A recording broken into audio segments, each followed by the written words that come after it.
əslində burada bir məsələ də var ha. Ən bahalı yağ anlayışı yaxşı yağ deməkdir o. Yəni deyək ki, ən bahalısa bu yaxşıdır. Bu düzgündür ümumiyyətlə. Bu da ölkədə bir problemli məsələlərdən biridir yağ sahəsində. Aha. Çox təəssüf ki, bizdə ən bahalı Bəli. yağlar, yağlar deyək, ən yaxşı yağlar anlamına gəlmir.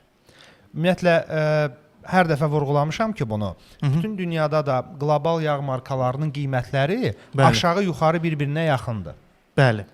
Yəni biri deyək ki 4 litri 78 avrodursa, digəri 68 avro deyil. O da olacaq 75 avro. Aha. O birisi olacaq 80 avro. Yəni bir-birinə yaxın rəqəmlərdir. Amma Azərbaycanda misal üçün oxşar tərkiblər, eyni tərkiblərin qiymətlərində ciddi şəkildə bir də görürsüz fərq olur.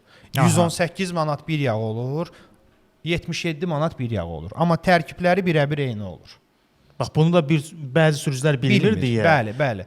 Avtomatik, yəni pulu gedir xərcləyir havaya. Məbləği görən kimi sürücü fokuslanır, elə bilir ki, o daha üstündür.